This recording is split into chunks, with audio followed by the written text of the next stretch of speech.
Jay, why would that man call you? The criminal element of Woodlawn. Previously on Serial. They said something like, we know what you and Jay did, or we talked to Jay. And I'm like, Jay, like, what do you mean? I'm sure if I ratted him out for killing Hay, that he wouldn't hesitate to turn me over for selling drugs. I'm like, I don't know. Unless Adnan paid Jay a good sum of money, I really don't see Jay helping him. This is a Global Tel-Link prepaid call from Adnan Sayed, an inmate at a Maryland correctional facility. From This American Life and WBEZ Chicago, it's Serial, one story told week by week. I'm Sarah Koenig. The first letter I got from Adnan Syed, almost exactly 1 year ago, included a challenge. He was writing about the prosecution's timeline of the crime, about when and where Hae Min Lee was killed. The state contended that Hae was killed between 2:15 and 2:36 p.m. at the Best Buy parking lot about a mile from Woodlawn High School. That's a 21-minute window in which to commit the murder, which may seem like a long time, Adnan wrote, but it is virtually impossible if you consider the following facts, which he then listed. For example, when the final bell rings at 2:15, you can't just leave and jump in your car, he wrote. Quote, there are 1,500 other students filling the hallways and stairwells of a 4-story building, unquote. Then you have to get out of the school parking lot, but the parking lot is encircled by the school bus loop, so you can't get your car out until the buses fill up and leave, which Adnan wrote took about 10 to 15 minutes. I'm telling you, I wish, maybe I'll try to draw a picture of it, but if you could just see how Woodlawn High School lets out at 2:15. That's Adnan elaborating on his letter. You can't just go to your car and then leave. It's going to take a few minutes. So it's a really tight, really window of time, for this to have taken place, right? And I've always, in my heart, man, I've always kind of I've seen it on TV before, on Dateline or Nightline, where someone tries to reenact the crime. And there's a moment where, there's someone you know what, this crime could not have been committed according to these set of facts. There's always this moment, right? I visualize, because the route, it's just, I don't know. Oh, hey, we're getting ready to go, right? Sorry. Hey, I gotta go. All right, bye. Okay, bye. That happens sometimes. The guards come by and you're just done mid-sentence. Anyway, I can pick up from Adnan's letter. He wrote that in addition, the route to the Best Buy, even though it's close to the school, there are major intersections along the way, and that there is, quote, a ton of traffic at that time, unquote. And then the murder itself. How would he be able to strangle Hae, a tall, strong, athletic girl, quote, remove her body from the car, carry it to the trunk, and place her in there in broad daylight at 2:30 in the afternoon? And then I walk into the Best Buy lobby and call Jay and tell him to come meet me there? All in 21 minutes. I am 100% sure that if someone tried to do it, it would be impossible, unquote. Gauntlet so thrown, producer Dana Chivis and I gave it a shot. We tried this drive. Twice we tried, in fact, because, full disclosure, the first time we screwed it up. The second time, though, we were like a machine. So here we go. We're at Woodlawn High School, Wednesday afternoon, after school announcements. If you are a senior and you want to apply for local scholarship, you need to go to the counseling office. Okay, then last bell. More than 1,000 students fill the halls, just like Adnan describes in his letter. We figure Hae gets in her car quickly. She's in a hurry. Okay. It's now 2:17. The bell rang at exactly 2:15. Say the fastest she could have gotten to her car is 2 minutes. So that's giving the state the benefit of the doubt, right? If she's really hustling, maybe she can get to her car in, say, 2 minutes. Remember, her friend Debbie Warren said Hae had told her right after school that she was in a rush to see her new boyfriend Don at the mall, presumably the Owings Mills Mall where they both worked. I think this is the last bus. Okay. We do indeed have to wait for the bus loop to clear. It takes a few minutes. We just have to sit there. We're timing. We're in the back of the school. Now we have to drive up around to the front of the school, up around the circle near the gym. Remember, that's where Inez Butler Hendricks says she sees Hae, who'd come to grab a snack.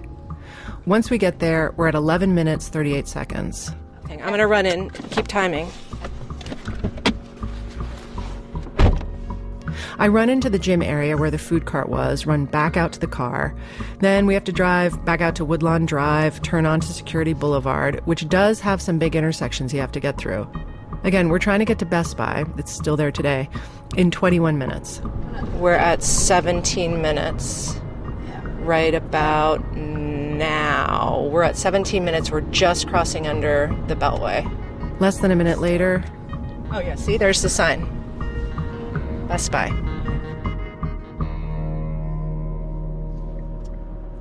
Jay's story was that when he pulled into Best Buy, he saw Adnan at the phone booth there at the edge of the building, wearing red gloves. Adnan motioned for Jay to follow him across the front of the building, around to the other side, to the farthest corner of a side parking lot, where Jay saw Hayes' car parked. This particular part of the parking lot, alas, it has significance. After Adnan was arrested, the detectives interviewed another friend of his, a kid named Jawan. And Jawan told them he'd gotten high with Adnan once, in Adnan's car. Here's tape of that interview. And where was this?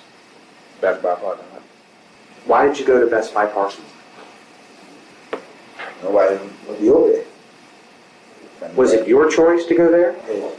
His choice. He said that's where him and Hayes go to spend time together. Adnan and Hay would go there to spend time.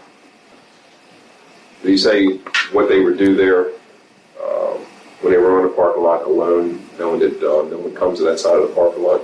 I think he might have said it. In case you didn't hear that, he says, I think he might have said that they had before. Yeah. Jawan said this happened, this trip to get high at Best Buy, that it happened after Hay went missing. Meaning, if Adnan did it, he was taking Jawan back to the exact spot where he killed Hay. He was returning to the scene of the crime. Jawan says that they parked, from the sounds of it, right where Jay says Hayes' car was that day, right where Dana and I are now also parked. It takes Dana and me 18 minutes to get to this spot. That leaves 3 minutes for the actual horror of the thing. An argument maybe, then strangulation. Then he's got to put her body in the trunk, somehow without anyone seeing. Granted, this part of the parking lot is pretty empty, but it's a parking lot in the middle of the afternoon. There are definitely cars and people near enough to make this seem like a very, very risky move. Dana and I time it out, counting down the quickest possible imagining of such a thing. Manual strangulation usually takes a few minutes. Then we get out of our car and walk over to where we think the payphone was, according to a sketch Jay made for the cops. There's no phone booth there now. I just want to pause here and talk about this phone booth for a minute. Weirdly, we have not been able to confirm its existence. The Best Buy employees I talked to did not remember a payphone back then. We spoke to the landlord at the time and to the property manager. They had no record of a payphone. They dug up a photo of the store from 2001, no phone booth or payphone, though lots of public phones did come down between 1999 and 2001. They looked up the blueprints for the store when it was built in 1995. Nothing. The manager also said there is no record of a service agreement between Best Buy and any payphone company at that store. We checked with the Maryland Public Service Commission. We checked with Verizon. Neither could track down records from that far back. It seems crazy to me that the cops would have either not checked to make sure it existed or failed to mention it if somehow it wasn't there. They never got the call record from this booth. There's nothing in their files about it. At trial, Adnan's lawyer brings up this phone booth when she's trying to attack Jay's credibility. She says to the judge, quote, "We believe that the physical description of the actuality of Best Buy, including the location of the phone booth at Best Buy, the entrance, the existence or non-existence of security cameras, etc." She goes on. So I don't know. We're stumped on this one. But let's assume it did exist that day. The prosecutors said they knew Hay was dead by 2:36 because there's a call at 2:36 to Adnan's cell phone, which Jay has. And they say that must be the call Jay told the cops about, the one where Adnan calls his own phone and says, "Come and get me, I'm at Best Buy." You can see it on the call log. It just says incoming. There's no phone number attached to incoming calls. This 2:36 call was 5 seconds long. We get out a quarter, we put it in. Dial the number. 1, 2, 3, 4, 5. stop it? 22 and a half 22. minutes? Yeah. So wait, let's just be precise about it. 21. It's 20. 22, Exactly. 22 minutes and 2 seconds. Yeah. We just did it in 22 minutes and 2 seconds. And that was leaving about a minute and a half in the car for the actual killing part. Should probably be the minimum amount of time in the car. Right. I don't know. I mean, it seems like, yeah, it could be done, but it seems far-fetched. It does seem far-fetched because there's no room for any errors, any pauses even. The buses, the drive, the strangulation, the moving of the body, the call, they all have to happen as quickly as they possibly can for the 236 call to work. But it is possible, or at least not impossible, which is what Adnan was saying in that first letter. So you guys, Yeah. So, When I told Adnan, Dana and I more or less did it in the time allowed, the 21 minutes, his overall reaction was incredulity. Seems like 5 minutes. From what I can remember, those buses didn't clear in 5 minutes, because I remember sometimes we would have to wait in that parking lot for the buses to clear. I don't know. I just, to me, that's always what stuck in my mind was the buses. You have to wait for the buses. So, I don't know. It's kind of disheartening, but I just always, I don't know how long the crime would have taken. I don't know how long. I mean, it's pretty. I don't know. I mean, if you guys said you did it, then you did it. But I don't know. I don't know what to say to that. I don't know what to say. I've just always thought in my mind, man, that. I mean, this is what I'll say: is it doesn't make me think. To me, it doesn't prove anything except that it's possible. It doesn't mean that I think you're lying or that I think it even happened at the Best Buy. I'm just saying, if you're going to debunk the state's timeline, No, I understand. like we weren't able, we weren't able to do that. We weren't able to debunk their timeline. I understand that. Yeah, I understand that.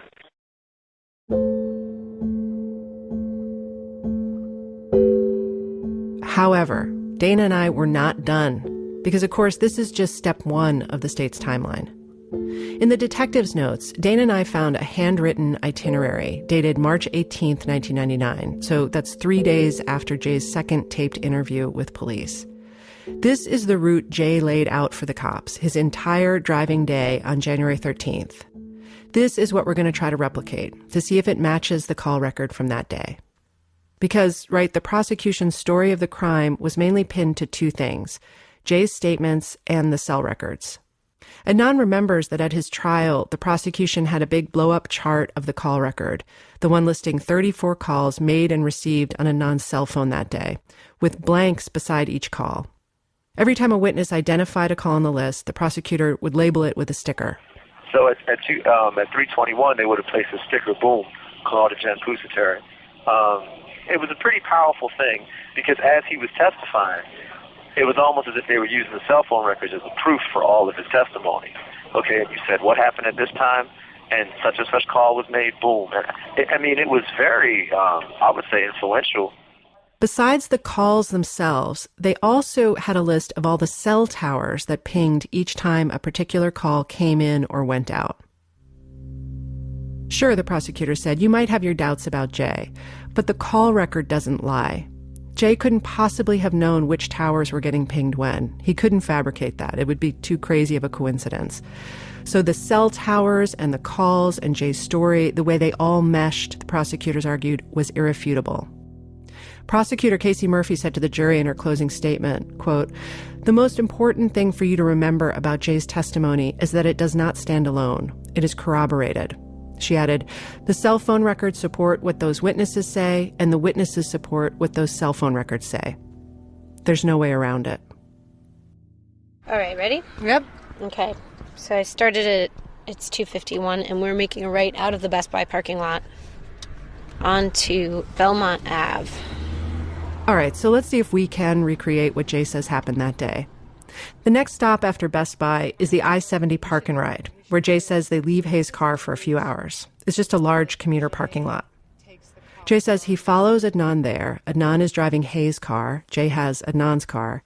He's pretty careful to let the cops know he wasn't ever in Hayes' car, never touched her or her stuff. Did he get out of the car? Yes, he got out of the car and This is from Jay's second taped statement.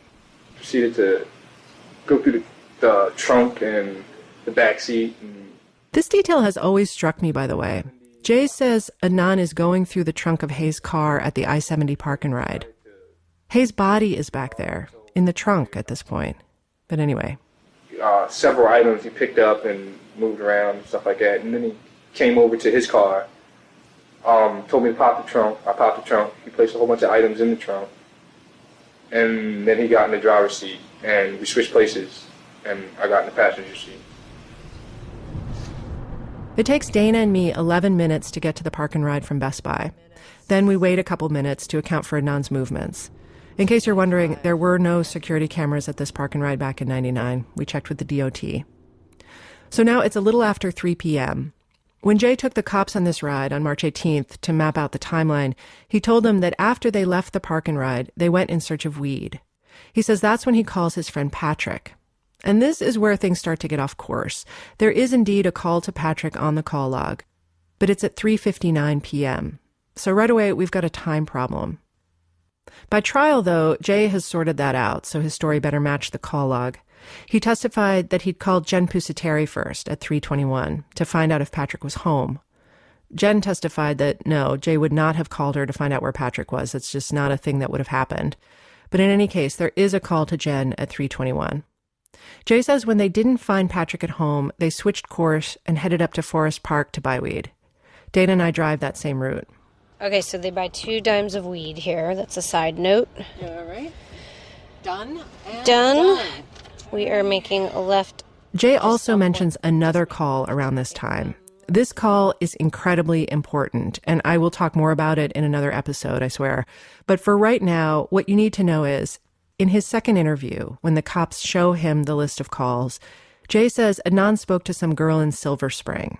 Her name was Nisha. It's that girl Adnan had been flirting with. And Adnan briefly put Jay on the phone with her.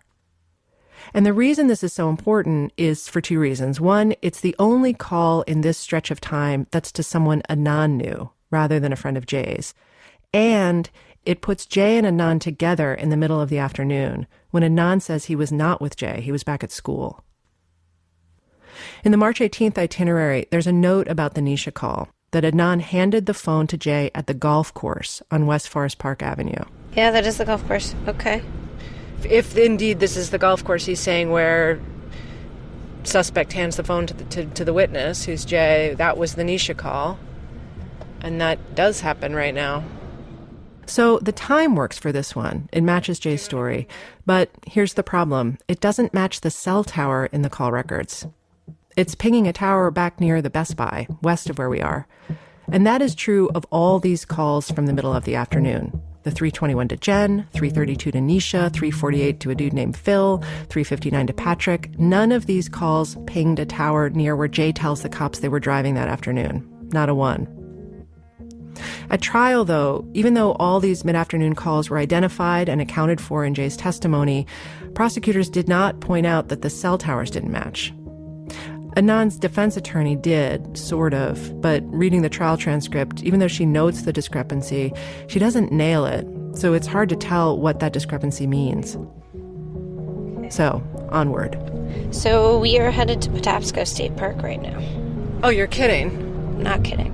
We definitely don't have time to go to Patapsco. Well, let's see how long that takes. This is the next stop on the itinerary, to a place known as the Cliffs at Patapsco State Park, which is a good 20-minute drive from where we are right now. Adnan's track practice starts at 4 p.m. If before we were sort of clinging respectably to the agreed-upon timeline, now we're about to just thumb our noses at the thing. Yeah, I mean, this just seems absurd. It's between 3:45 and 3:50 now in their world. And if I'm Adnan and I need to be seen for track, I'm freaking out right now that I need to get back for track. Yeah. To have an alibi. Right. So what's this like, oh, let's just drive halfway across the county to go to a state park to smoke a blunt. Like, just pull up, just smoke in your car. And I don't know, it just seems like there had to be other places you could have just pulled over for a quick smoke if indeed that's what needed to happen. There's a shrimp sale at the Crab Crib. Sometimes I think Dana isn't listening to me. Anyway, we head to Patapsco State Park because Jay is very clear. Tape statement number 1, tape statement number 2, March 18th itinerary. Now is when they go smoke a blunt at the cliffs in Patapsco. Dana and I trek in there. Okay, down many rough-hewn steps. This is beautiful. You can see the river below, some train tracks, hills. Jay's memories about this spot are specific. Dana reads from the handwritten notes from March 18th. So these are the detective's notes. It says Patapsco Valley State Park, 16:30 hour. And then the next note is sun getting ready to hit mountain tops. 16:30 hour means 4:30 p.m. Sunset that day was at 5:05 p.m., so that would make sense. And then it says, I can't believe I did it. I'm sad, but not really. Here's what Jay says they talked about. And before I play this next tape, just a warning that it's disturbing. We're standing overlooking a whole bunch of stuff at this cliff, and he starts telling me about how it was when he killed her, how he said he wrapped his hands around her and her throat, and she started kicking, and he said he looked up to make sure nobody was looking in the car at him, and he said he was worried about her scratching him, getting his skin underneath her fingernails, and that she was trying to say something. He says that she thinks that she was trying to say that she was sorry, but that's what she deserved. And How long do you think you were at the cliff? 20 minutes to a half an hour. Other than that conversation, was there anything additional? He had said to me he wonders where he's going to put the body at. Did you make any suggestions? None at all. Did he name any locations? None at all. He didn't say, what about here? He didn't name off the half dozen locations and you gave him thumbs up or thumbs down? He said something to me, to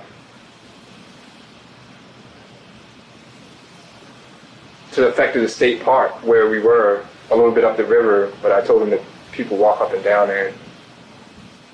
So Jay says they talk about the murder at the cliffs. He says they talk about whether to dispose of the body right there in Patapsco State Park. He says they're there for 20 minutes to half an hour. Come trial, when Jay's on the stand talking about where they went that day. This whole trip to Patapsco, it never happens. It's just not there. That talk they have, instead it happens in Adnan's car when they're tooling around looking to buy weed. This is a puzzle to me. It's such a vivid scene Jay's describing. It's so detailed. I have to think he included it for a good reason. But it doesn't fit the timeline. Driving out of the park, talking to Dana, I was turning this over. Why the Patapsco story at all? Yeah, that doesn't make any sense. Plus, it's like trying to, I'm trying to think of an analogy of what the uselessness of what we're trying to do by recreating something that doesn't fit. It's like like trying to plot, the coordinates of someone's dream or something, where it's just like, but wait, that doesn't, as if we're going to be surprised every single time, but it's like, but it doesn't, because it's not proper. I think they call that a fool's errand. At trial, Jay says Adnan gets another call as he's dropping Adnan off at school for track. Quote, before he left the car, he received a phone call or placed a phone call. It was in Arabic. I don't know who he was talking to. I don't know what it entailed. I believe it was his mother, unquote. Adnan and his family say he doesn't speak Arabic or Pashto or Urdu, but maybe Jay could hear a foreign-sounding accent on the other end of the call. And there is a 427 call in the log. Maybe that's the one. But again, the cell tower it pings isn't near Woodlawn High School. The earliest Dana and I can get from the cliffs back to Woodlawn is 4:45 p.m., and that's being generous. But even so, that means if Adnan still had to get changed, he is very late for 4 p.m. track now, which seems like a bad strategy for an alibi, doesn't it, to be noticeably late like that? Jay says he goes next to a friend's house. I'm going to call this friend Kathy because she didn't want to be identified. Jay says he gets there by 5:20 or 5:30. He says he smokes some more weed there, but it's not long before Adnan calls him and says, "I'm done with track, come get me." Jay goes back to Woodlawn to get Adnan. Jay tells the cops that he gets to Woodlawn at about 6 p.m. and that he sees Adnan with a friend from track. The notes from March 18th say, "Said goodbye to track buddy, Will." That day, he said, "Bye to Will," and then, oh, man. That is Will from track. It's hard to remember that one interaction. You mean I should have asked you 15 years ago? Maybe 5. I would have remembered. Oh, man, that's hard to remember. Gee whiz, like, I didn't even know that I was a part of anything until you just told me that. Like, no one ever contacted me about anything. Really? Yeah, like, yeah. So the no cops ever called you and said, was Adnan at track that day? No attorneys, no attorneys ever called and said, was Adnan present at track practice that day? I don't remember any of that. We'll confirm that, yes, track started at 4. So you had quite a bit of time from the end of school at 2:15. Yeah, go, dig around, play footsie with your little girlfriend, and then go get ready for practice and be ready and on time. Mm-hmm. Like, it was never an excuse to be late for track practice. Because there was so much time. Exactly. And what would happen if you were really late or you skipped, or was there any consequence? Yeah, run extra. Like, if you didn't have a family emergency, something you had to run extra. Okay. 400. 400. Extra running the next day. Yep. Their coach, Michael Sy, told the cops that Adnan probably was there that day, that he thinks he'd have noticed if Adnan wasn't there, but he couldn't be 100% sure. The other thing Will told me was that he saw Jay pick up and also drop off Adnan for track multiple times. Yeah, that was just normal. Like, normal to the point where no one would pay attention to it. Right. So you can't solve this crime for us. I wish I could. Oh, my goodness.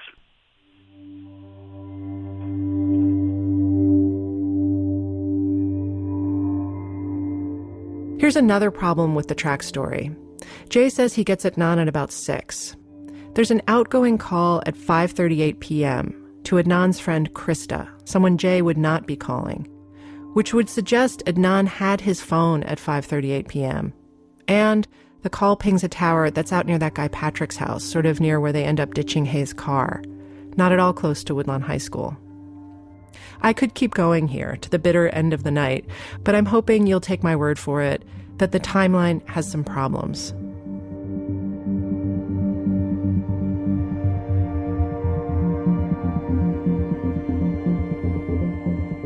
I'm going to try very hard not to bore you right now, but I do want to talk about cell records for a sec, because I want to know whether the state used the call records accurately and fairly in Adnan's trial. Do the records really corroborate Jay's story? You might have seen some recent reports about how cell phone evidence isn't as reliable as it was once cracked up to be. The Washington Post ran a story in June, for instance, with the headline, "Experts say law enforcement's use of cell phone records can be inaccurate." Federal courts in Oregon and Illinois have ruled cell phone evidence inadmissible. The problems arise when you're trying to say, I can prove you were at such and such a place at such and such a time because of the cell tower that your phone pinged. You can't do that with certainty because of the way cell towers get activated and how much territory they cover. In fact, these kinds of records are mostly useful as a way to say where someone wasn't rather than where he or she was. Like, if a call pings a tower in downtown Baltimore, I'm going to be pretty confident that you're not making that call from, say, Annapolis or D.C. or Patapsco State Park. As far as I know, Adnan's case was the first in Maryland to use cell tower technology as evidence. It was a new thing. Because I am, technologically speaking, a moron, I asked Dana to find out.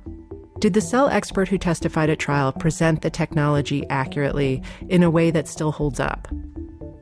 So Dana sent this gripping testimony to 2 different engineering professors, one at Purdue and one at Stanford University. And they both said, yes, the way the science is explained in here is right. And the way that the state's expert, a guy named Abraham Woronowitz, tested these cell sites by just going around to different spots and dialing a number and noting the tower it pinged, that's legit. That is not junk science. But that's a different question from, does the science he's explaining here actually support the state's case? did the prosecution deploy that science fairly? That's a more complicated question with a more complicated answer. Woronowicz, the cell expert, and prosecutor Casey Murphy did the site tests together. She took him around to various locations connected to Jay's story. Dana explained it to me. They went to the spots that matter the most in the story of the crime. Okay. So places like Jen's house, the Best Buy, Leakin Park, where Hay was buried, those places that are really important. Okay. Kathy's apartment. So they do 14 of those, right? Okay. They go out this day in October. They do 14 of them. Do you know how many they brought up at trial? No. They ask the cell phone expert about 4 of them. You're kidding. Really? 4 of them. 4 of them, because the rest of the tests didn't really help their argument, which is their prerogative. Their job is to put on the strongest possible case.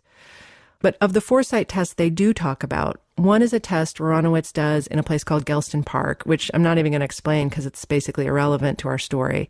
The other 3 places, these all happen in Jay's narrative after 6 p.m., after Jay had picked Adnan up from track. Sort of from 12:07 until 6:07.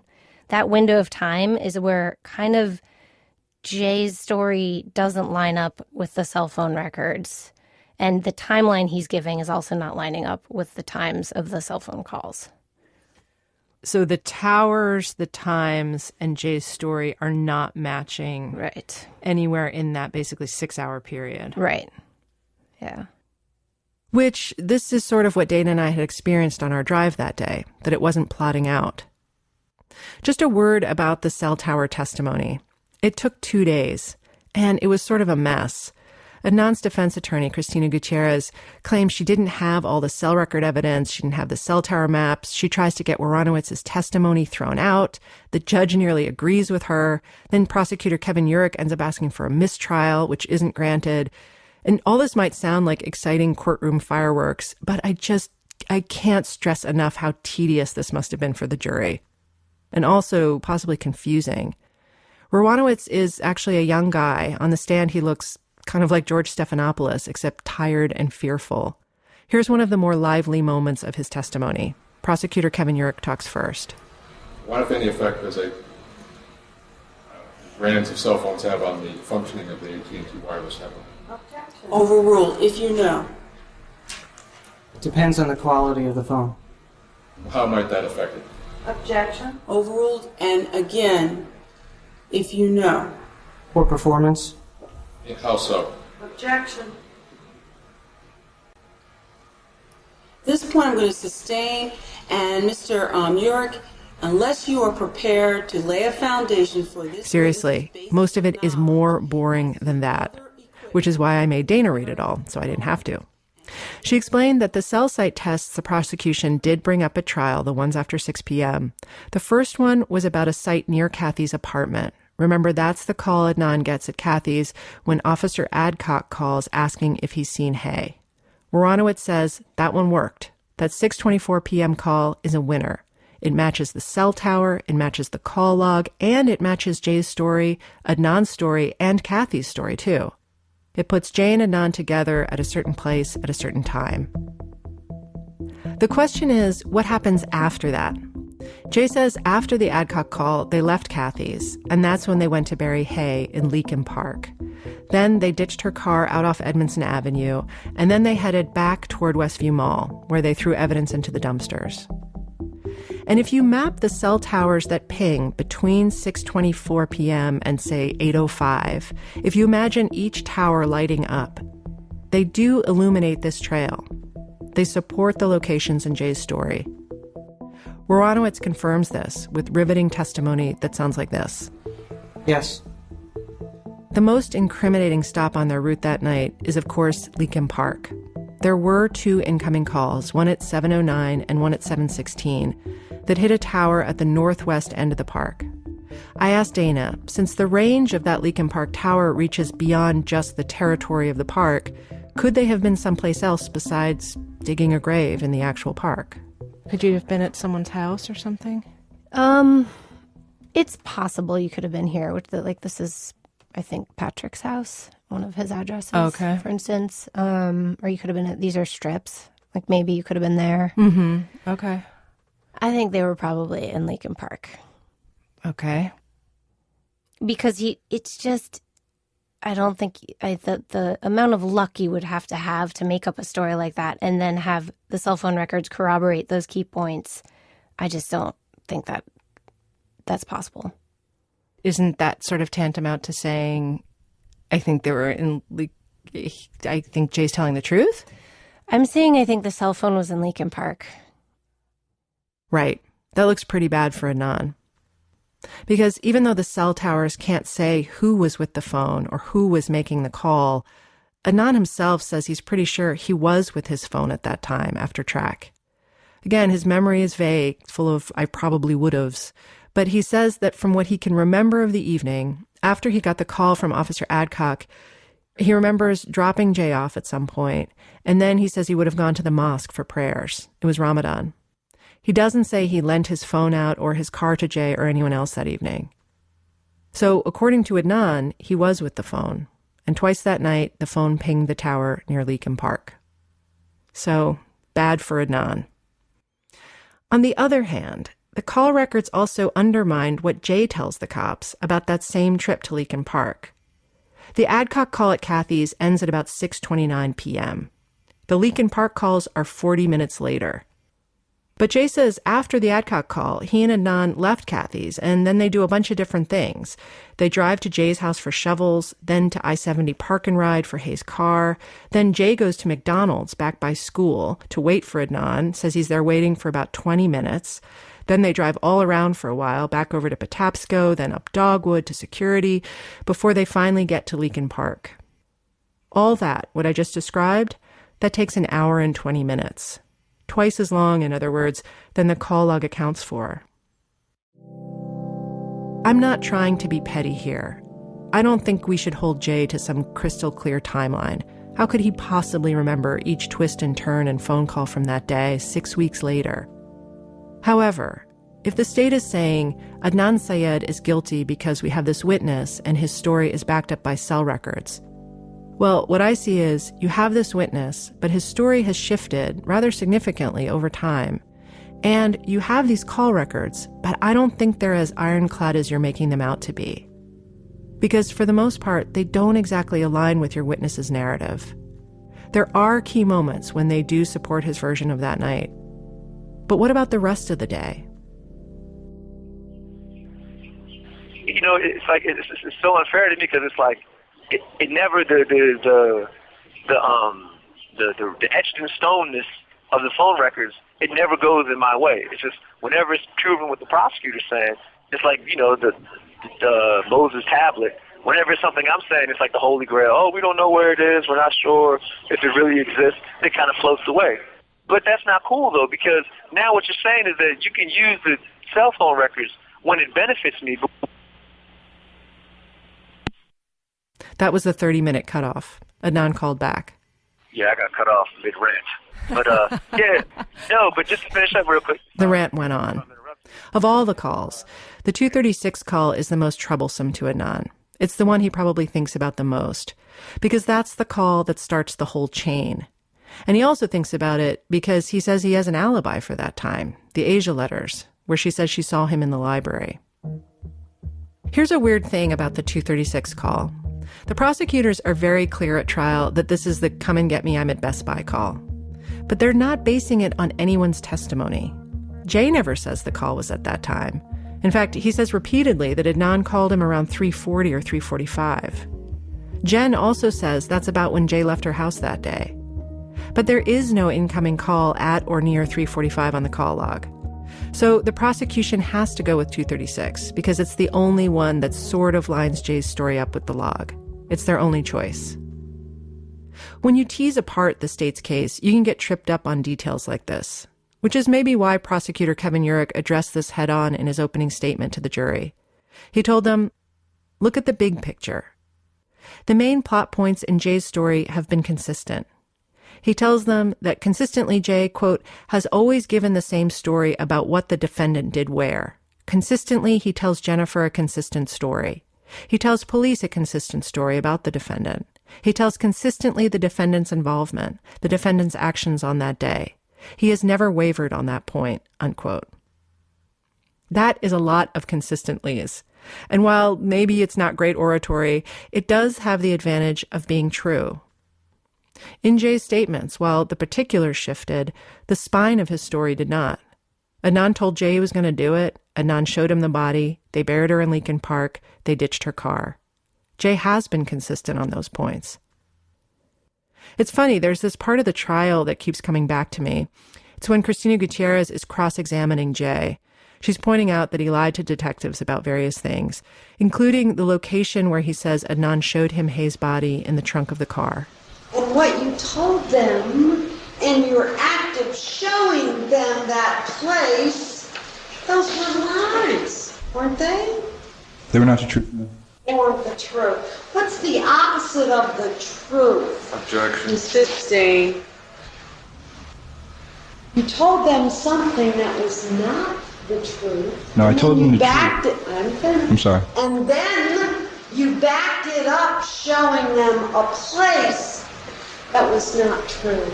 All right? I told them the truth. I did not show them a location that was true, no. He says, I told them the truth. I did not show them a location that was true. As oxymoronic as that sounds, I think I see what he's saying. Yes, I told some lies, but I told the truth. Overall, I told the truth. There are parts of Jay's story that make no sense, where it seems like there must have been more going on than he's saying. But here's what's also the truth. You can say the same thing about Adnan's story, too. Next time on Serial.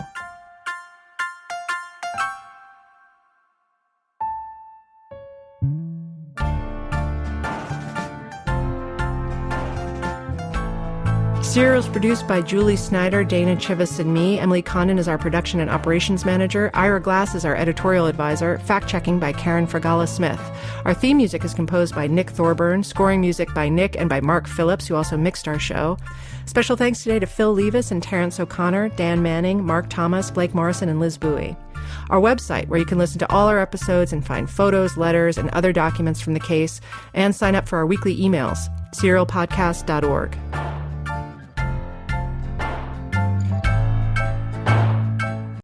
Serial is a production of This American Life and WBEZ Chicago.